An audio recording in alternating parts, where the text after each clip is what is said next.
afternoon, and good day wherever you may be joining us from. Welcome to another edition of The Digital Download, the longest running weekly business talk show on LinkedIn Live. Now globally We've all just given up now, haven't we? I really have. I was going to say, look how smooth it is when we just let Rob say. Yeah. So smooth. The longest running business talk show on LinkedIn Live, now globally syndicated on TuneIn Radio. Today, we're talking about how listening leaders drive real change. We have a special guest, Howard Crace, to help us with the discussion.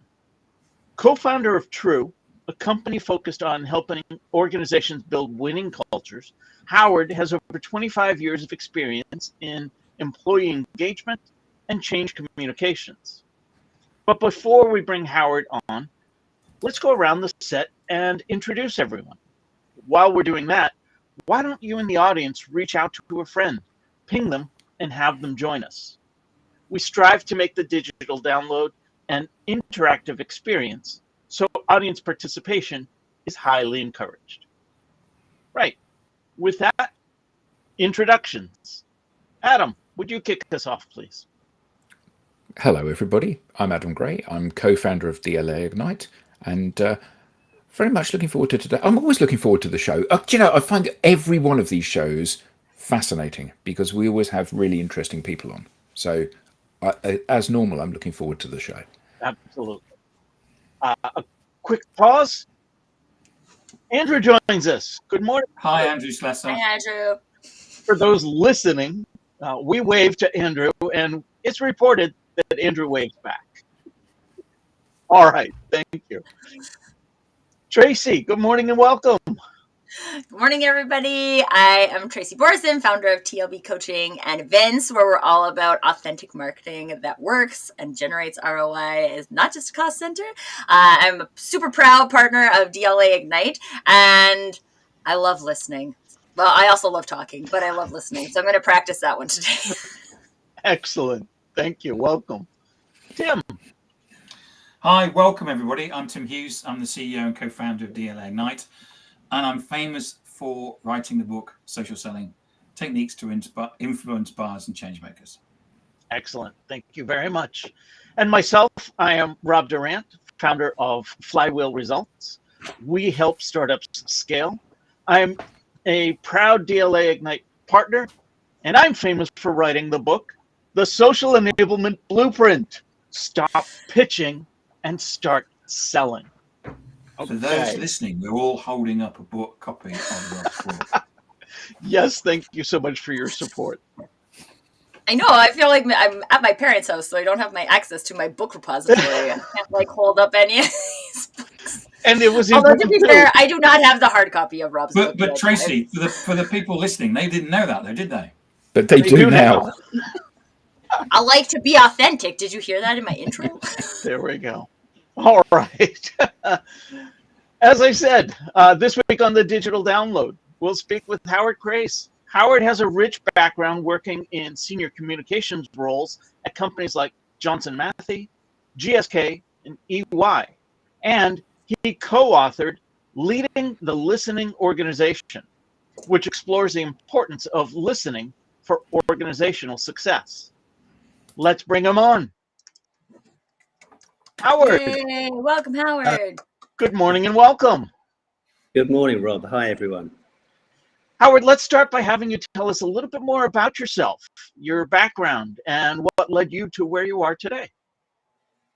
Yeah, sure. So, as you said, a lifetime really spent in the field of employee communications, which is not something that when you're studying, when you're thinking, where's my career going to go, you think, I know, I'm going to go into communications and engagement. It's not really something that most people know about until they fall into it. But I fell into it, and I stayed, and I've worked in those companies you mentioned and other big companies. And about 18 months ago, decided, or less than 18 months ago, decided it was time to do what so many others do, I guess. And with my partner, Anne-Marie, we set up True, so a business aimed at particularly helping businesses through change. I think change is done really poorly, and there's lots of data to support how poorly organizations go through change, not bringing their people with them on that journey. And for about the last 6 years, I've been working on this topic of listening with a couple of other colleagues. And we produced, it came out of an event we were at, and just had the chance to have a chat about what did listening mean. And I was a bit worried at that time, 6 years ago, pre-pandemic, that companies, well, communicators weren't listening rather than companies. You know, with this as we were seeing budgets being cut, travel budgets being frozen, people. So how, as a communicator, if you don't know where your audience is, how can you, how do you communicate effectively? I happened to go to an event. They ran a session called Open Space. Some of you will know Open Space, where you can really talk about anything. And with a couple of colleagues, that was in Copenhagen, Denmark, and with a couple of colleagues, we came back to the UK, and we decided that actually maybe there's some work to do around this topic of listening. It seemed to resonate with folks. And then over the next, 3 or 4 years, we produced 4 reports. We did some best practice work. We did a small survey. We did a large survey with about 500 different businesses around the world. And then we did some focus groups. And then we thought, well, surely we're done now. And then someone, don't remember which one of the 3 of us, said, well, maybe we'll do a book. And that was the next thing. And then the book came out the end of last year, December last year. So leading the listening organization, and really it's been a whirlwind tour over the last 6 months, sharing this message with particularly with communicators. But the job that we have really is, how do we get this into a wider circulation? Because it's not just around communicators, it's also, there's lots and lots of people in the sort of HR talent world who have responsibility for and a stake in listening. And most of all, it's for leaders. Where I think the work has taken us is where we started thinking about this as a communications thing, and where the book's called Leading the Listening Organization on Purpose, because it's a leader thing. And I'm sure we'll get into that in the discussion. So over the next sort of 12, 18 months, I really would like to see how can we make this get this on leaders' agendas as much as on comms people and HR people type agendas. Excellent. Thank you very much for that. And that book again, Leading the Listening Organization. And we have a few copies displayed on screen now. Thank you both for that. All right, so Howard, let's start with a foundational question. How does effective listening improve organizational performance? Yeah, I think many ways, and headline in terms of performance. First of all, I think it helps leaders make better decisions. So leaders recognizing that they don't know everything, finding the people that do know things, and then listening to what they have to say, which should help them to make better decisions. One of the things I think it's important to say about listening from the get-go is that this is not about democratizing decision making. Leaders make decisions, but they can make better decisions if they listen to the people who know more than they know. I think in many companies you see this old-fashioned hero leader culture sometimes, where leaders sort of feel they have to know everything. They have to have an answer for everything. In the book, we call it the parental trap. It's a bit like when you're growing up and you say to your parents, why do we do that? And they sort of say to you, because we do. And it's a little bit like that in organizations sometimes. So I think that we need to sort of recognize good leaders say, I don't know everything. I can't possibly know everything. So I go and find the people who do. That helps me make better decisions. That's that's at the headline level. I think secondly, people, when you think about, one of the things when I'm doing events, and I start with a thing that says, think of a time when you personally felt listened to, personal life, professional life, wherever. How does it make you feel? Or how does it make you feel when you're not listened to? Because you're talking to someone who's multitasking, they're on their phone, they're looking at the sports scores or whatever it is. And you know that you feel valued, you feel good when someone listens to you. It's a natural thing from childhood, but we feel good when we're listened to. We don't feel good, we feel angry, different types of emotions when someone doesn't listen to us. So when the organization listens to us, we feel good, we trust it more, we feel more engaged. And if we believe in engagement, then I think we feel the benefits of engagement that come, in terms of staying longer, performing better, not being off so often, all of these things and more come, listening is has a big contributing part to that.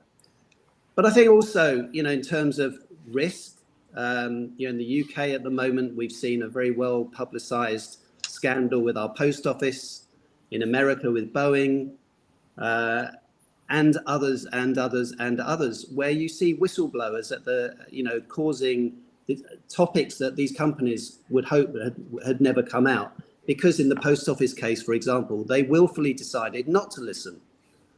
And it's not like people haven't been telling them, you're getting this wrong, the people that were impacted by it, but they decided not to listen. So again, listening is a big contributing factor, I think, to risk management as well. And so, you're seeing all of these things just from performance. I mentioned change earlier. I think listening is critical in change, listening to people's worries and concerns, questions, suggestions.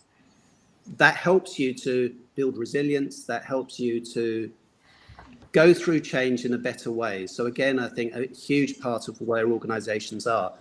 Most companies I know also have innovation quite close to their set of values or wherever. But how do you innovate if you're not prepared to listen to other people, new ways of doing things? And I think if you look at the development of diversity, equity, and inclusion, for example, you also see at the heart of DE&I is a desire to make better business decisions by listening to more diverse voices. So again, listening is fundamental as part of that as well. So it's everywhere, and it's the right thing to do. Why would we not want to listen to people? Why is it we believe we know best all the time? So let's assume that I'm a leader and I absolutely buy this. And one of the things that we see a lot is that we position a concept in front of a client or a prospect, and they go, yeah, absolutely, I buy into that. But there's a huge gulf between the conceptual idea and how you're going to execute on that concept. So listening, a great example, you worked at GSK. So it's a massive company, and Tim and I met at Oracle, massive company.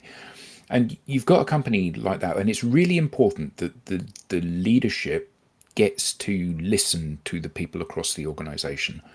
But there are a whole host of challenges. So firstly, there are multiple layers. I tell my boss, who's Tim, he tells his boss, who's Tracy, she tells her boss, who's Rob, and Rob is too busy doing other stuff to tell you because you're not listening, because you're the guy that runs it all. So first of all, what's the mechanism for listening in a large organization? And how do you create a culture where, and it's not about whistleblowing, but it absolutely is about me as somebody at the coalface having difficult conversations with you, somebody who's multiple layers above me, and say, I'm deeply unhappy about this, and here's why. Where I realize that, well, I don't fear that me giving you that information is a career-ending conversation that I'm having. Now, how long have we got for answer these questions? Howard, we're listening. Yeah, well, I mean, they're not quick fixes. I mean, let's try and keep it sort of short, and because all of these are really good points, Adam, and certainly in the book we cover them. So no particular order, just the order I remember from what you've said. So I've worked. I mean, look, leadership. This is why we say it's all about leadership, because it's leaders who ultimately, I think, set the direction for things like culture, the way we do things around here. So if leaders don't listen, if leaders are, don't see that, they see it as extra. And I'll come back to that in a second. Then it's going to be a challenge. And when we've been presenting and people say, communicators, for example, we get it, we support it, but my leader doesn't listen. How do we change that? It's very difficult. It doesn't just happen. One of the things we did in the book was actually we had some help from a Canadian academic, and she did some work for us, and she looked at about 18 different business schools around the world, the top MBA type schools in the US and Canada and Europe and so on, and looked at how many times listening is mentioned as one of their courses, in one of their sort of course titles. 18 schools, one mention, and that was customer listening. And that's not entirely surprising. But what that tells you is that aspiring leaders, senior leaders of tomorrow, are not being, where they're taught about communications at all, they're taught about projecting one to many. They're not taught about listening. So we do have a challenge here. Now, I've worked with some amazing leaders. They get it naturally. They might need, a bit of help, but they get it. They understand that, bringing their people with them is a fundamental part of leadership.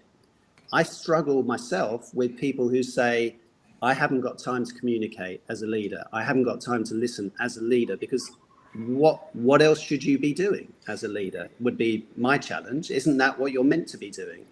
If you don't bring your people with you, what is it that you're leading? So I think, I'm not making light of it. It's a real challenge for us. It's probably the biggest challenge. And we do go in the book around what does a passive listening culture look like? What does an active culture look like? How do you move it? And there are many, many, many ways. I think we list in the book sort of 21 different methods of listening. So there's lots of ways of listening. For me, though, it's about mindset. The tools and the mechanisms come after. In many companies, unfortunately, what we see is we do a survey, the annual survey, and therefore we listen. Well, that's not true. There's many companies. I'm very pro good surveys, and I'm very anti bad surveys.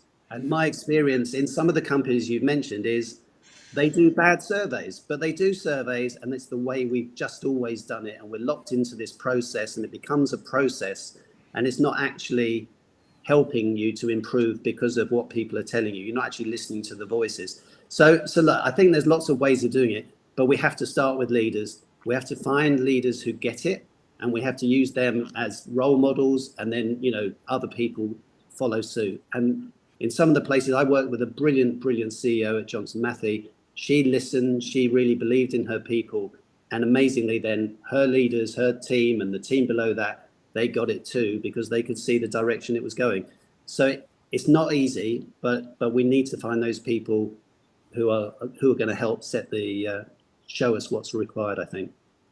So I watched the Tim talk that you did, and that was really fascinating. And one of the things that you said in that, and I love this expression that you used, which was survey fatigue.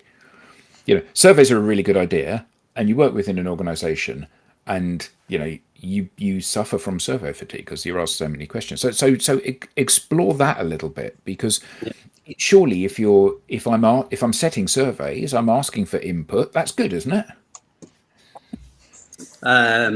So I don't believe that is the real meaning of survey fatigue. Actually, I think that I'm not. I think if we believed that the things we said in surveys were listened to and acted upon, even if it's not the specific things that I say, but I could see that the big theme coming out of a survey was X, and therefore we're going to fix X, and I could see it being fixed, then I'm more likely to come and answer the survey the next time. I think survey fatigue means I'm fed up with surveys that mean nothing, that nothing happens with.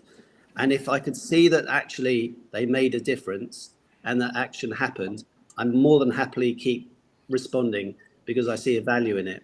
So the fatigue is really because it's just, it's just an exercise. It's just a process. We have a few comments from the audience. We have a LinkedIn user who says, love that the explanation about leadership not being a democratic position, but good leaders listen, leading to better outcomes. Janine Jackson shares with us, thank you for sharing insight about difficult conversations. I'm a sales leader from South Africa, and goes on to say, 100% love taking your people with you and the listening advice. Another LinkedIn user goes on to say, yes, bad surveys make things worse because organizations use them without doing the research required to gain understanding of the impact of the outcomes of the survey input. Andrew joins us again saying, are we now trying to humanize leader rather than running an organization by committee and dictating policies? And Stephen Welsh, yes, and it's a question of replying to surveys. Listening and acting on it avoids fatigue. Some great comments, and please keep them coming. Howard, I wanted to ask you this, though. Does an organization, well, let me preface it with this. I cannot envision many leaders, when asked point blank, do you listen, saying no. But does an organization need to have a formal process for listening to really confirm that they do in fact listen? Yeah, I increasingly think so. I mean, I'd also say my own view of what I've been doing for the last 20 years has shifted quite a lot, in terms of comms and engagement through the work I've done on this. And personally, and this may not be a particularly popular view, but I'd almost bin all the channels and tools that communicators just take for granted, intranets and newsletters and so on, and just focus on dialogue and conversation and listening. And the more that we can do that, I think the more that we'll find people are coming with us on this journey. And one of the things that actually we've developed, in the book, we have a sort of a template for a listening audit. So, to help people to look at how they're listening. And actually some work that with one of the other co-authors, Mike, we've done is to now take that and say, how can you actually say to leaders, you may well think that you're listening okay, because you do a survey, because you may be visible in some sites every now and again. But you probably have a very different view of, to what employees actually think. And there's probably quite a gap there. And I think sometimes as leaders, I think, we call the first chapter of the book's called The Age of Listening. And I talk a lot about that, why I think now is the right time to be talking about this topic. Now, why I think that actually it's more than just a sort of a nice idea, but actually making a big difference. So I do believe that leaders will increasingly think I need to be doing this, but I don't know how to, or I don't know if I think we're doing it because we do a survey twice a year or because we have networks or whatever. I assume that we're doing it well. But I think if you said, so show me where things that you've listened to have helped you make better decisions or have changed your mind, or where you've learned things that you didn't know and how you've sort of shared that with colleagues. I think that when you can get into those conversations, then you can start to get people to think, yeah, I can actually do this better. You mentioned that audit. So what are the common pitfalls in corporate listening strategies that the audit may help uncover? What are they getting wrong? Well, I think because they'll just assume that they are listening because they do a survey. I have my definition of listening is in a sense, in a nutshell, is hearing, but then responding appropriately. In a sense, the definition of listening is feeling that you've been listened to, if that makes sense. And otherwise, I think it's just being heard rather than listened to. So responding appropriately, for me, is both words have to work. So you can respond, but not appropriately. So if you do a survey, and again, this is my experience in some of the companies I've worked in, I know it happens in many others, where you do the survey, but by the time the wheels have sort of been turning and all the data's been crunched and it's reported to the senior team and then re-reported and the next lot of presentations come out and Christmas comes, it's 3 months or more before you start to share some very high level responses with the audience. I don't think that's appropriate. If I ask you, particularly these days, why am I not hearing tomorrow almost? Because the technology can do it.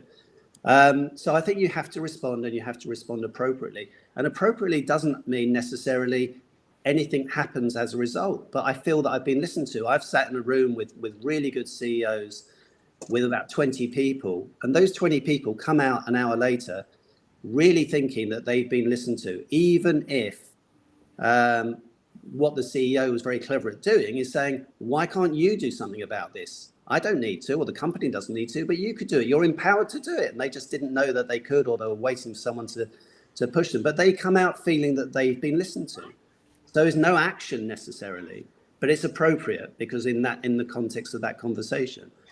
So I think that, that's sort of the standard I would want to hold companies to. Do people feel that they've been listened to? Do they feel that they have a voice? One of my other co-authors, Kevin, said this, and I've stolen it from him, but I'll still give him the credit for it, is that until very recently, I think there's been a lot of work around the topic of employee voice. And what's the difference between employee voice and listening? Is not much difference, really. I think we're talking about much the same thing. But I think what it is that until recently, the onus was on the employee. That's where we were with employee voice. And I think, Adam, as you sort of were hinting at, the things like psychological safety and, do I feel that my voice, I can do it? Do I want to do it? Put my head above the parapet and say something? Is it going to be, well received? Is it going to make a difference? Now, I think with listening, the onus is on the organization to probably achieve similar sorts of goals. But it's changed the sort of responsibility from the employee to the organization, which I think is a good thing. And it's not just about surveys. There are many, many ways of listening, as I said. And the employee and the comms and the HR people and the leaders need to get together and think, what are the best things for our organization? How do we bring together, the voices that are going to help us perform better? And I think that's the challenge we have today. I think one of the things that's coming up for me is, like, in a lot of different shows, we end up talking about values, human values and corporate values. And when I think about a lot of the values that you see on people's websites, I can't think of one where I saw listening. Right. And it's interesting, though, because you see things like cares about people and those types of things. And then you look at some of the underlying activities that show people that you care about people. And I would say listening being one of those. And it's interesting that it doesn't seem to be making its way into clarity for people. And like a couple of people said, I don't think anybody goes into their day being like, I'm not going to listen to anybody today. But what I would love to just explore some of the things that, if we are people who care about listening, and people in the audience are listening and being like, yes, this is something I want to bring into my organization, what are those things that distract us from doing that? Yeah, look, I think there's just time as much as anything. It's like it's too much effort. We've got so much to do, and to some leaders this will feel additional. This will feel like it's going to take more. Now, I would argue in big change situations, transformation situations, that if you put in place the right things to allow people the space and time to work out what that change means for them, to feel that they've been listened to, as I said before, with their concerns and their questions and their suggestions and their ideas. If you do that, I think you'll get to where you want to get to much quicker and in a much more sustainable way. But I think I can understand too that by saying those sorts of things, for the leader who thinks, I will communicate, but we'll do a town hall and we'll do an email from the CEO or a newsletter article, then I've communicated. And the brilliance of our logic, everyone will just fall into line and we can move much quicker. Unfortunately, I think that latter is how we do things. And I think where I'd like to be is very different. And I think we're making short-term savings in time, not really saying, if we actually put the effort in, we can actually get to where we want to get to in a quicker and more sustainable way. But that thing of time, we've got a lot to do.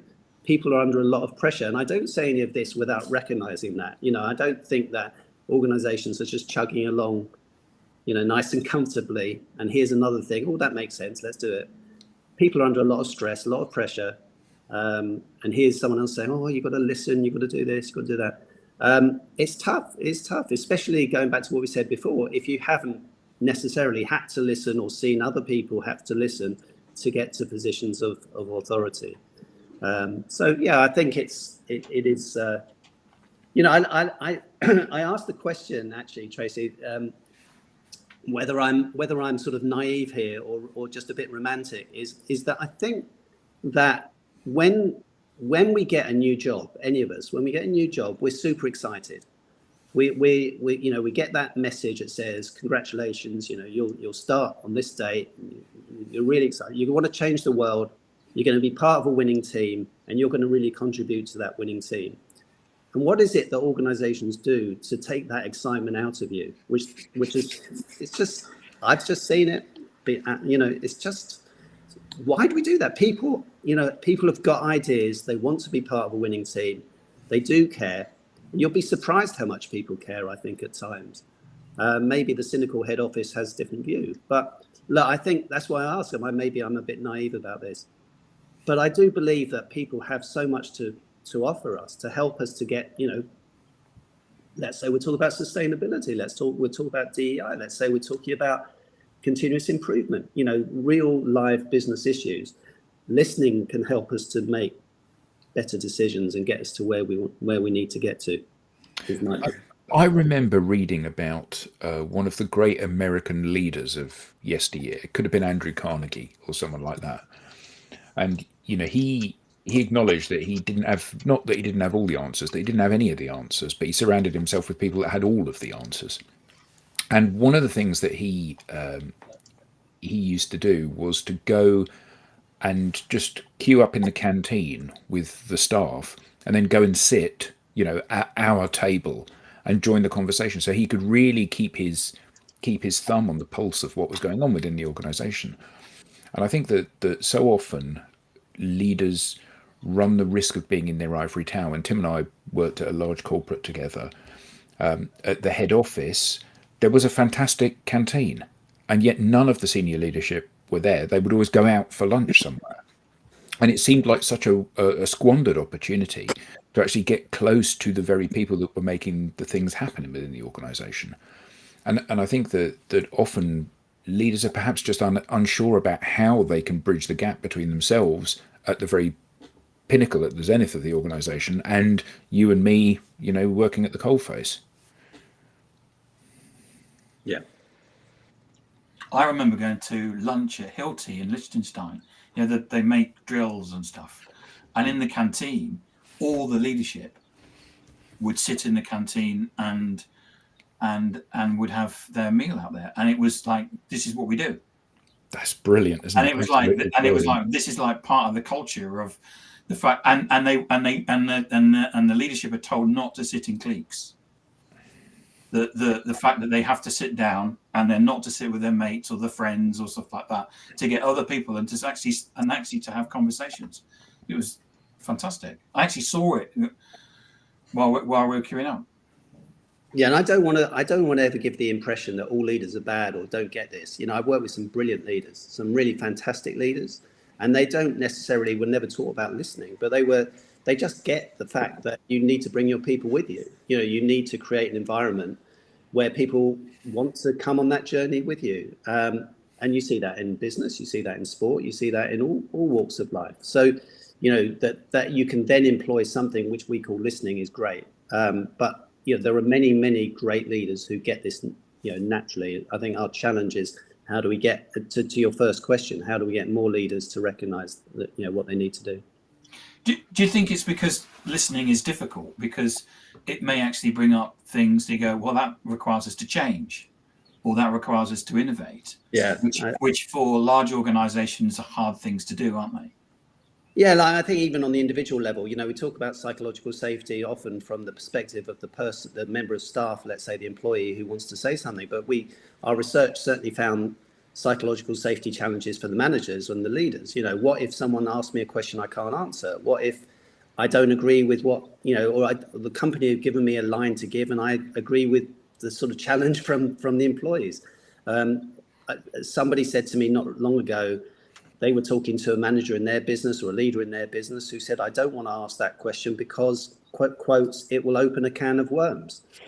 And it's almost like, well, why wouldn't you? But that's so yes, I think there is a mindset challenge. Yeah, I've got enough on my plate. I can do without opening that can of worms because I've just got too much on. So I think it is it's a tough one. Let's listen to some of the comments from our audience. Stephen Welsh shares, listening does not always lead to action. Yes, I think we heard Howard mention that earlier.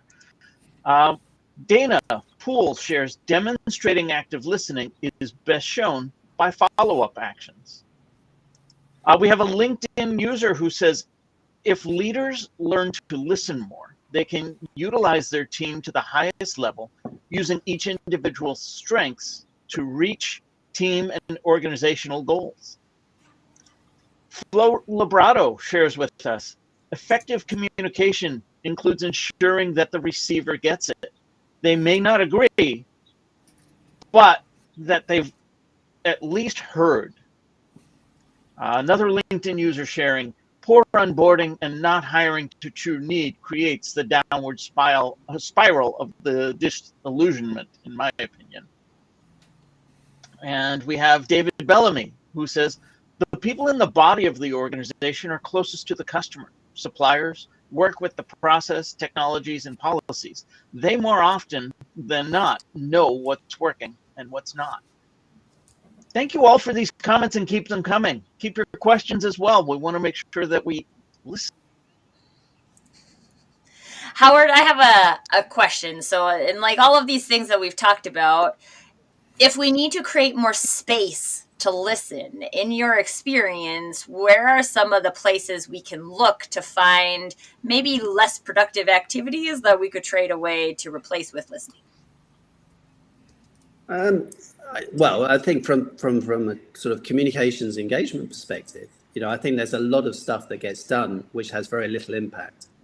One of the companies, I don't know, maybe I shouldn't say which, but one of the companies that I work for, a big company, did a lot of really good work on the sort of face of it to show on its sort of how it produced newsletters and it worked hard on improving its editorial, improving its personalization.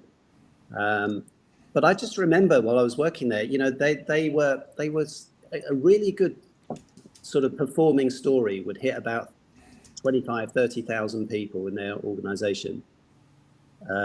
Rarely went above that, and usually it was below. So that's all good and fine. But there's 100,000 people working in that organization. So all of that resource and effort was spent on a quarter of the organization. So to me, I was just always questioning, why are we doing that at all? Why are we not investing in the things that reach many more people? Why are we not creating that opportunity for people to have dialogue and discussion, conversation? So I think that, we could, as comms people, we could look at what we do and say, is that really having an impact? I mean, all the money in the communications world is on platforms and intranets and technology. But I'm doing a project at the moment, just came off call just for this one, with a series of blue collar workers, I guess, in manufacturing plants, people who are not even given company devices, don't have any any access to these channels. Yet where's the sort of time spent creating the content, and I don't think it's helping us. So I think that we could look at, are we really having the impact, in terms of what I do, are we really having the impact that we might have? And if not, what could we do that would actually have a lot more impact? And I think that's where you get into this thing around encouraging conversation, listening, understanding what we could do better. Because we had I remember I worked for a company where we had this employee survey, and it was a classic, what we want is that we're going to carry on the beatings until the culture gets better, and you must fill it in, otherwise we're going to come around and hit you with a stick, and you must say how happy you are working here, and it was. So I used to just I used to answer it and then up it by whatever I felt. I upped it by one, just to because they said we're not tracking it. And you go, yeah, you are. You can track the IP address of my PC. So and I think we've all had that, and I think that we all look at employee surveys and are cynical about them. I think the thing I've seen a lot of is like the 360-degree survey. So like you get to assess your manager and your coworkers in different departments, and they get to, you get 360-degree feedback on your performance, and there was so much work that went into it, and now you're trying to collect so much data from every piece, every employee, not just one survey, right? I gotta fill in surveys for a whole bunch of people, and I never saw anything come out of any of those. And I was on both the filling in survey side and coordinating the distribution of survey side. And I was like, what are we doing here?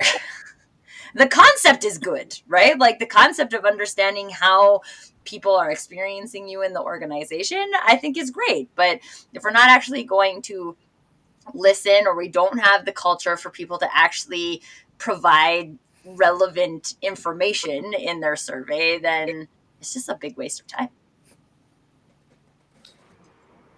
There's so many good ideas which are just not very well implemented, and I think David Bellamy's just said on the comments, a deep problem with trust between organisations and their people. I agree in many places that's the case, because we don't respond in a way which is sort of an adult to adult response. And we either think we know best, or we hide the data, or we just don't do anything with it because it takes too long. And, actually, somebody I know who runs a 25-person organization said to me that in her organization, she'd made some changes to the benefits, but it had taken probably 6 to 9 months to actually get these changes made. They were quite complex. She said she was kicking herself because they came from... She forgot to go back and said, we've made these changes because these are what you asked for. And because it took so long, it probably didn't really have much of an impact that it might have done if she'd sort of reminded people that that's why that they'd made these changes sort of sometime earlier. So you've got to stay on it, I think. You've got to sort of remember to do that. And again, it's not easy. I've been there, and you sort of get into these projects. They take longer than you think. You forget to sort of remind people. You don't want to over-remind people. It's not easy. But, people think, you ask me for my voice, I'll give you the benefit of the doubt. But if I don't see that you're doing anything with it, why would I bother doing it again?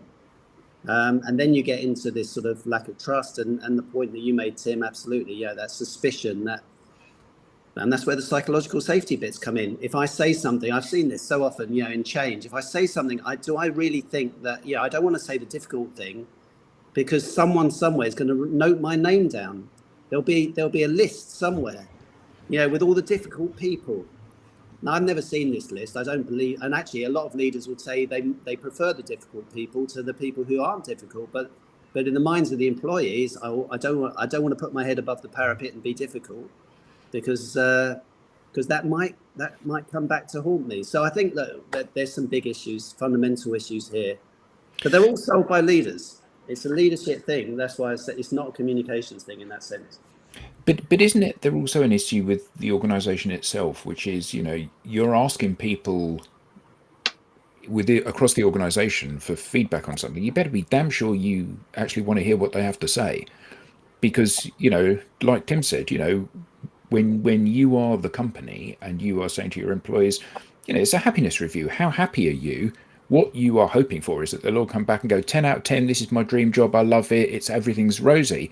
When they come back and say, this is the closest thing to purgatory you can have on earth, actually that's either shocking for you or potentially very hurtful for you if it's something that you feel really invested in.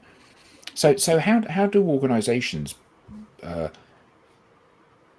think about how they position in their own minds this ask of the audience? No, I think, let's not get sort of caught up in that surveys are the only way of listening, and that only once a year that you should hear these things. I'd be disappointed if it is purgatory that people were only just finding that out when they ran a survey. That's why I think that being visible, using different methods of listening. Most companies have networks supporting different things, many different networks. I think you've got lots of opportunities to listen, and that's where we go back to put your listening strategy together in a way that's actually going to deliver value for you, rather than just do this because it's the way we've always done it, because we're tied into some contract with the big survey organization to ask this huge survey that really is no one quite understands half the questions. Let's actually have something that's going to give us value, and then it should be easier to deliver on that. We have a question from the audience. Dana Poole asks, looking at the current job market and many companies doing layoffs, do you think it's an indication that leaders or the workforce are not listening to market trends and tech changes? Or maybe they're not listening to each other either.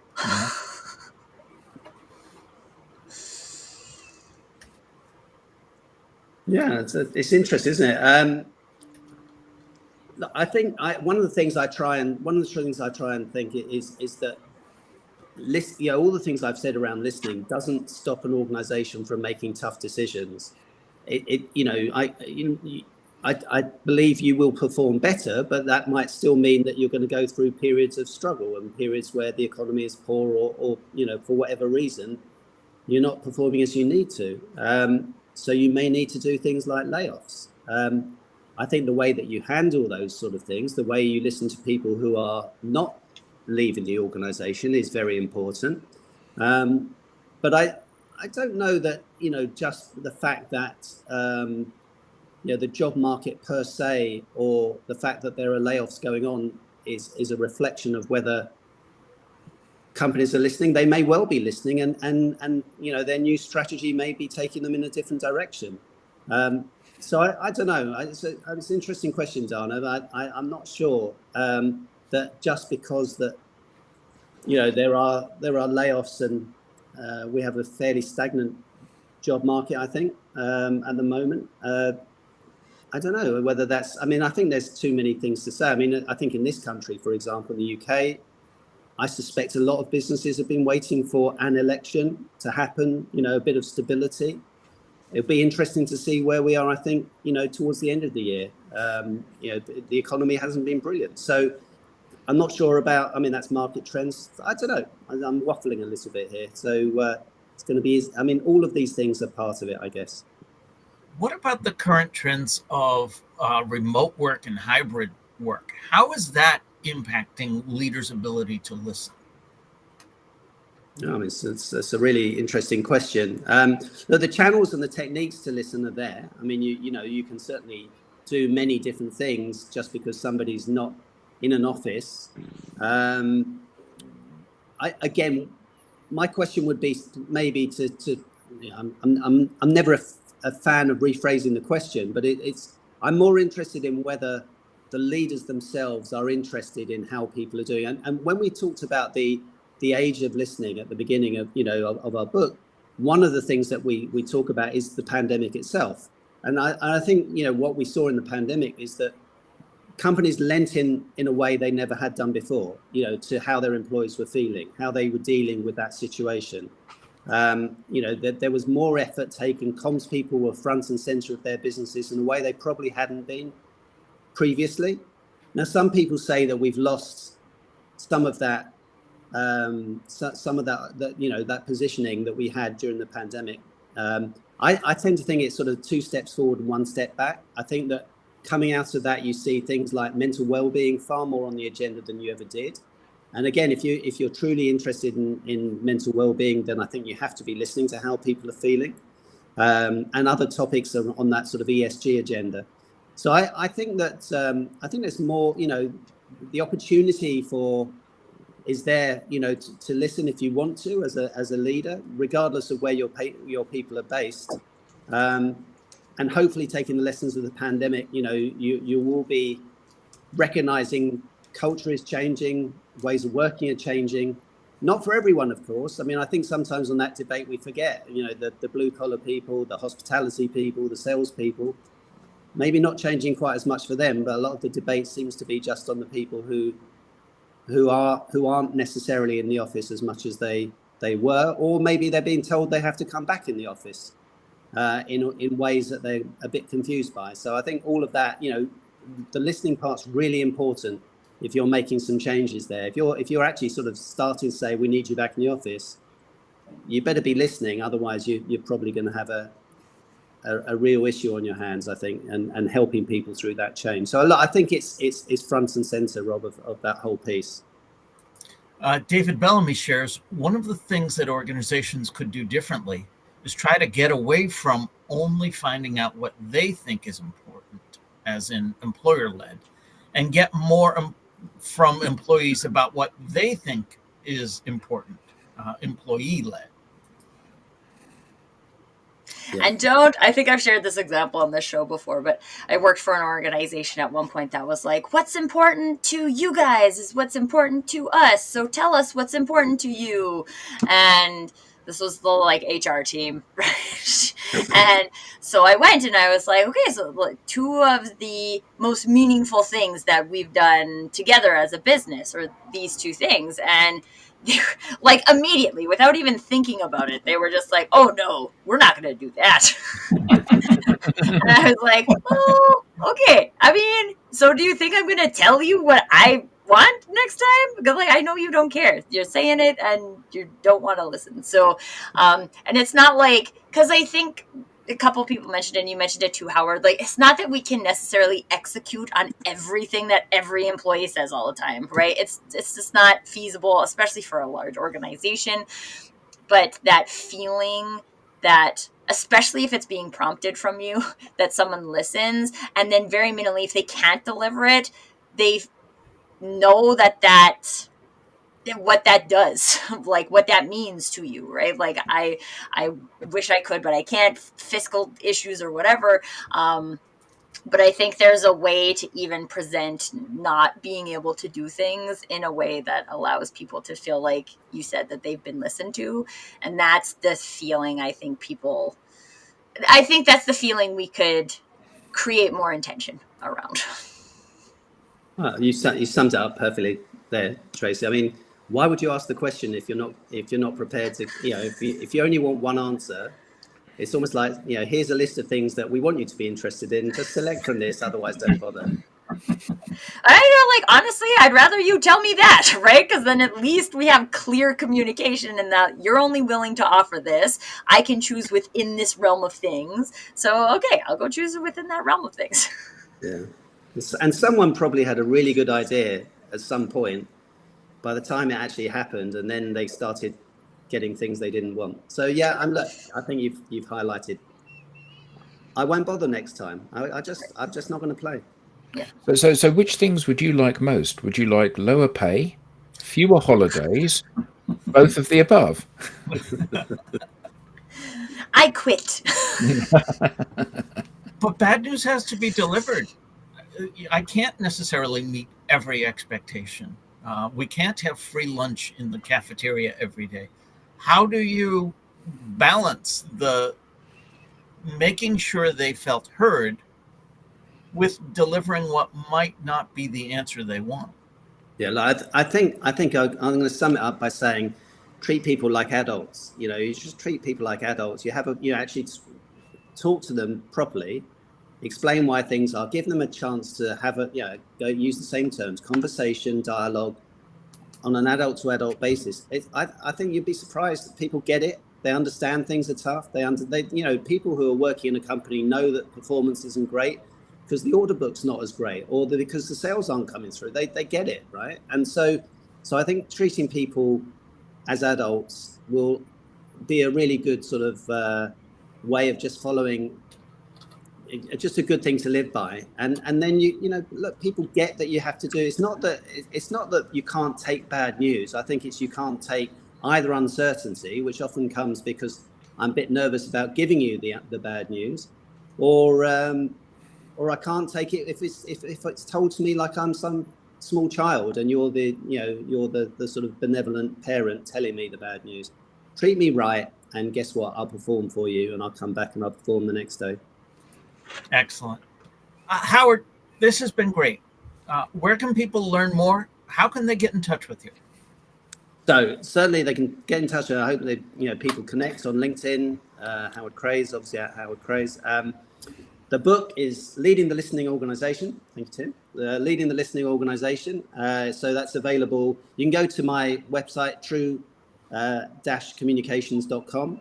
And the resources page you can find, or go to the Amazon. Routledge is the publisher. You can get it from the Routledge site. Amazon have it. And yeah, please connect. I mean, I'm pretty active on LinkedIn. I'd love to continue the conversation with folks. Excellent. We now have a newsletter. Don't miss an episode. Get show highlights, beyond the show insights, and reminders of upcoming episodes. You can scan the QR code on screen or visit us at digitaldownload.live and click on newsletter. Howard, on behalf of the panelists and to our audience, thank you for being here. Thank you all for being an active part of today's show. And we'll see you next time